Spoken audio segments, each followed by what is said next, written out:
Welcome to your Daily Dopamine with Dr. Joe McCullough, where we deliver daily doses of education, entertainment, and inspiration. So sit back, relax, and get ready to be dopamine, dopamine, dopamine.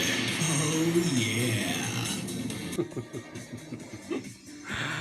yeah. All right, welcome people joining. I saw Becca and Sergio and a few greetings from Poland. Hey Becca, how did your keynote go? Hopefully it went well. I'm sure it did. Lolita Bruce 90, welcome. So, what are we talking about today? Today we are talking about VAK Learning Strategies to Increase Comprehension. Now, what does VAK stand for? VAK stands for Visual, Auditory, and Kinesthetic. What I'm going to do is this is going to be a 3-part series, and I'm going to give you not 1, not 2, not 10, not 15, but 25. Joe, I'm 25 and going to apply to college. Any advice? Lily Blue, yes, let me touch on that at the end. Shameless advice is buy my book, Accelerated Learning Techniques for Students. I go through all sorts of awesome, useful learning strategies, brain-based learning strategies designed. Internet not so great in the Marriott, so if I drop off, it's not because you're boring. No worries. So Lily Blue, yes, I can talk about that a bit at the end, but definitely start thinking about learning how you learn best, because most people have never really been taught how to learn, and you can't really pick it up just from reading a book. You have to experiment and try different techniques and see which one works best for you. Okay, so VAK Learning Strategies, Visual, Auditory, and Kinesthetic. I'm going to give you 25 different strategies over the course of these next 3 parts. This is going to be part 1. Part 2 will be Thursday. Part 3 will be on Friday. So a little bit of background. Here is your brain. Well, not your brain, but here is a brain. And old thinking used to be that when you take in information, people used to think that we stored it almost like a video recording, like you're recording something on a old-time DVD, not even DVD, but VHS. Far from the truth. What we now know is that when we take in information, the very first thing that happens is that information gets split and sent to different parts of the brain. Visual information, so here's the front of the brain, here's the back. Anything that we see through our eyes, visual information, is stored in the part of the brain called the visual cortex. It's located in the back of our brain. Auditory information, anything that we hear, gets processed and stored in our temporal lobes, also called our auditory cortex, right above our ears. And then kinesthetic information, what we do with our body, gets stored in a part of the brain called the somatosensory cortex. It's basically almost like a band from ear to ear. Now, the part of the brain that processes the information is also the part of the brain that stores the information if it gets stored in long-term memory. What that means is that if you're remembering an event, you're not remembering it like a video recording where everything is stored and you just hit play and it starts playing it back. Our visual information is stored separately in our visual cortex. Our auditory information is stored separately in our auditory cortex. And our kinesthetic information is stored in our somatosensory cortex. What does this mean? It means if you want to make the learning deeper and you want to have a better chance of remembering it, you have to learn the material different ways. You can't just study it one way, because then it's only going to be stored in one part of the brain. For example, if I only listen to a lecture, so I'm only taking in the information auditorily, it's only going to be stored in one part of our brain. If I only read, it's only going to be stored in one part of the brain. We want to use different learning strategies. So today, woohoo, we're going to start talking about visual. I'm going to give you 8 visual learning strategies. And then on Thursday, I'm going to give you 8 auditory learning strategies. And then on Friday, 9 kinesthetic learning strategies, and we'll sum it all up. Okay, so before we jump into it, quick little break.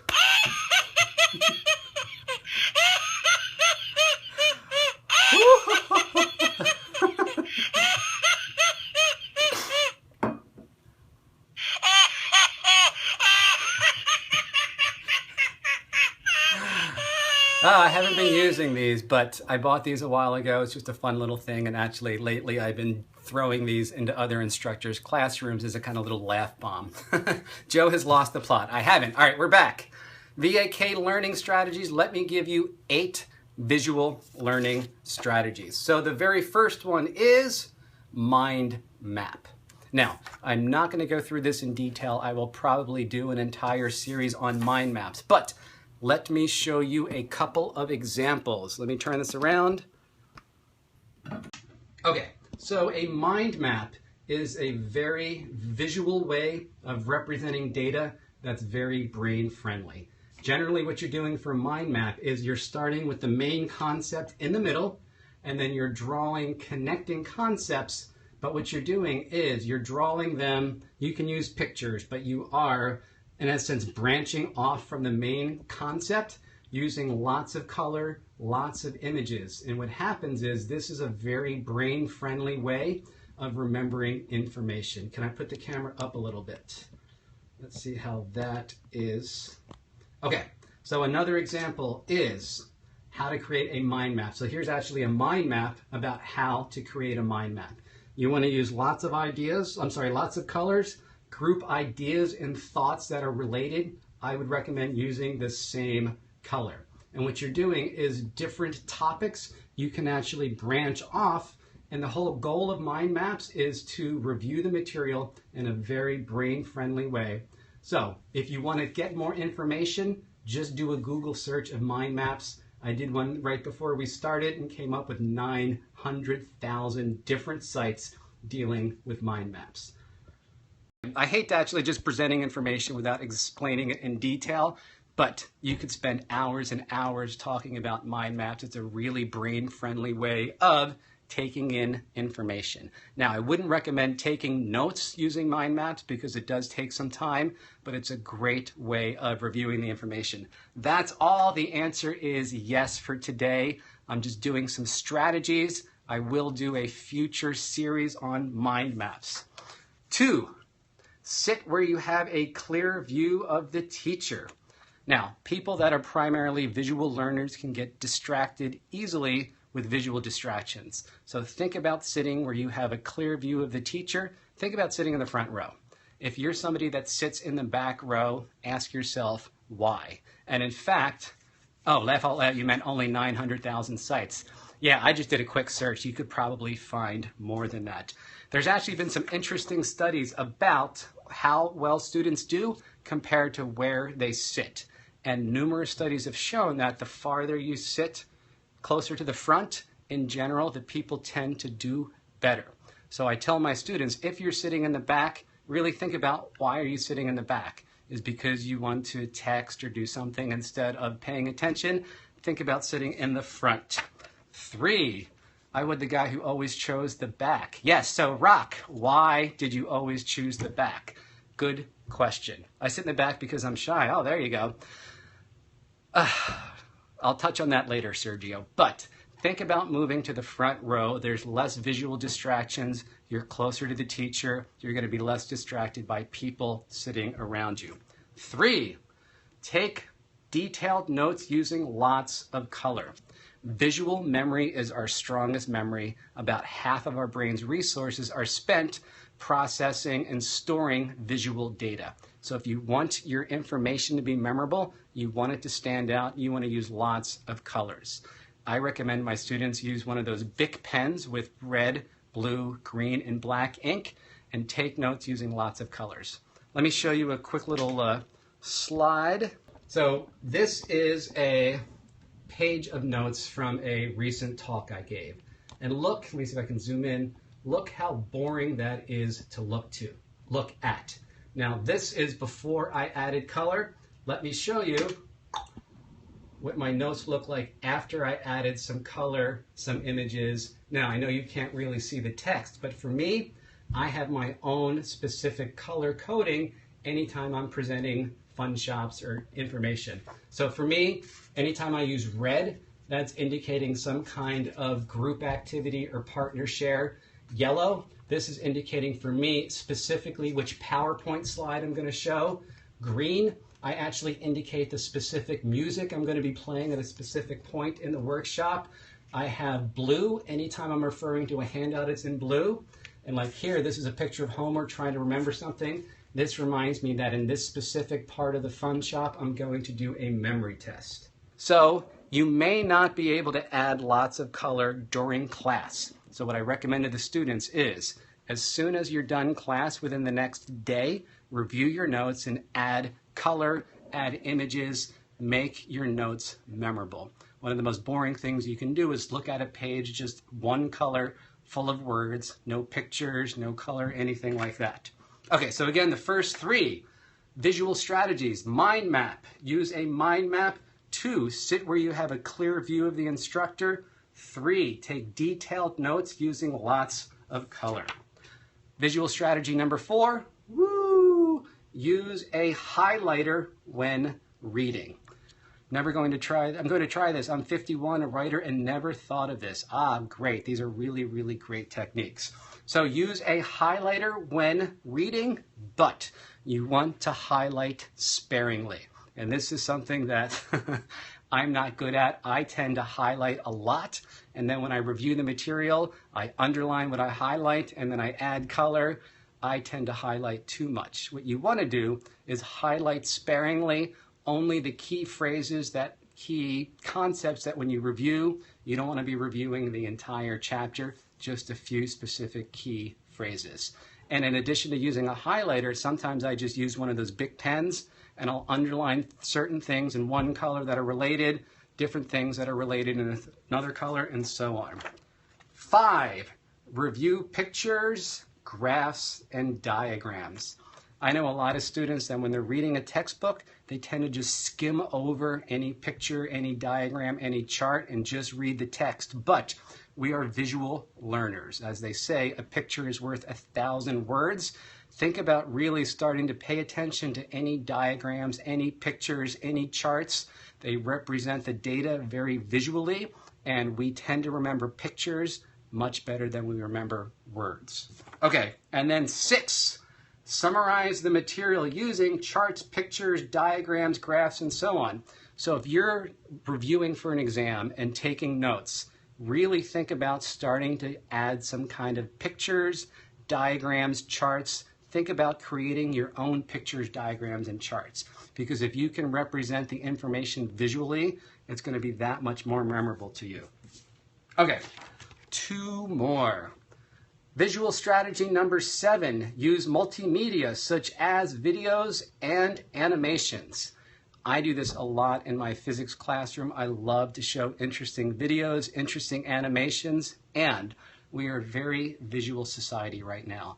YouTube is so popular, as you know. People love to watch short little snippets of videos, animations, things like that. So if you're reviewing the information, think about actually jumping onto YouTube. There's tons of great videos. Find somebody that's reviewing the information. Think about watching a video to review. And then last but not least, visualize and create a mental picture of what you are learning. If you cannot picture something in your mind's eye, it's incredibly difficult to remember it. So if you're reading something, really think about creating a mental picture, a mental image of exactly what you're reading. The more visual you can make it, the longer it's going to stick in your long-term memory.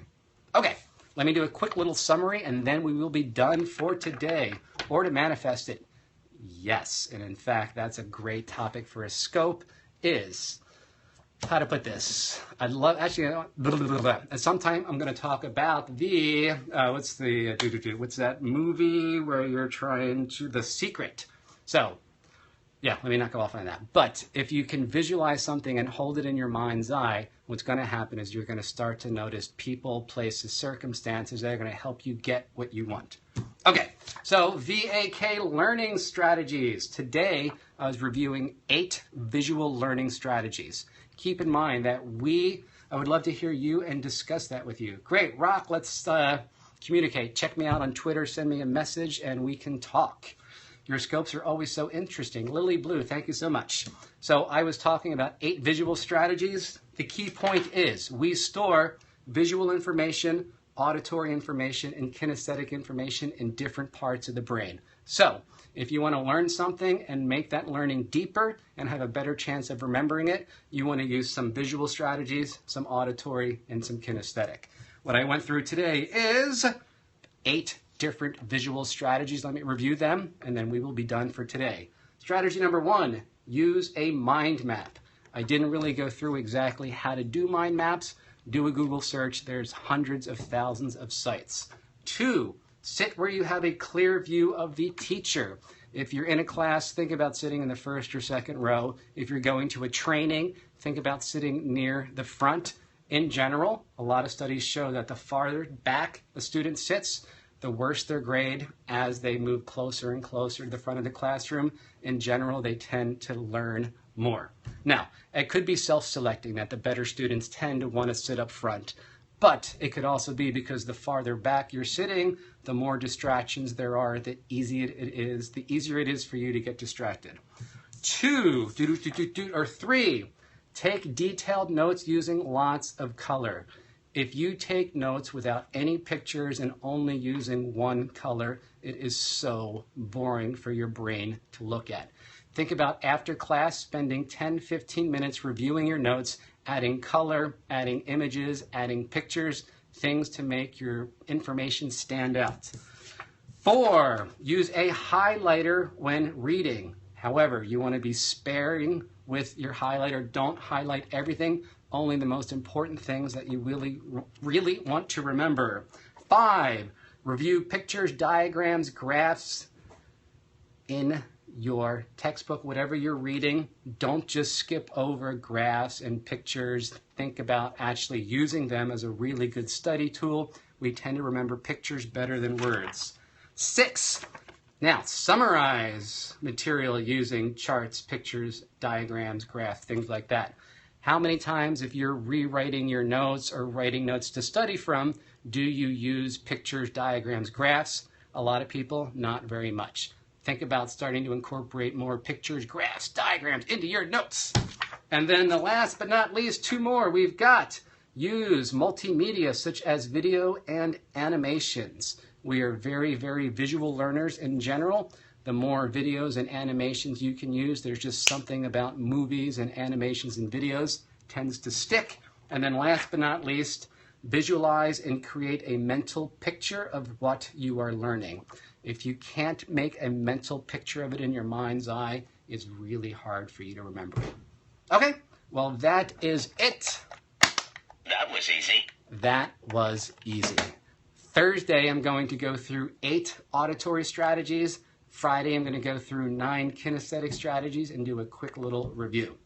For those of you just catching it or joining the replay, thank you. My name is Joe McCullough. I'm the physics program chair at Cabrillo College in Santa Cruz, California, and I'm on Periscope every day, sharing daily doses of dopamine through education, entertainment, and inspiration. By the way, 140 IQ and was insecure. Oh, I missed that comment. Sorry.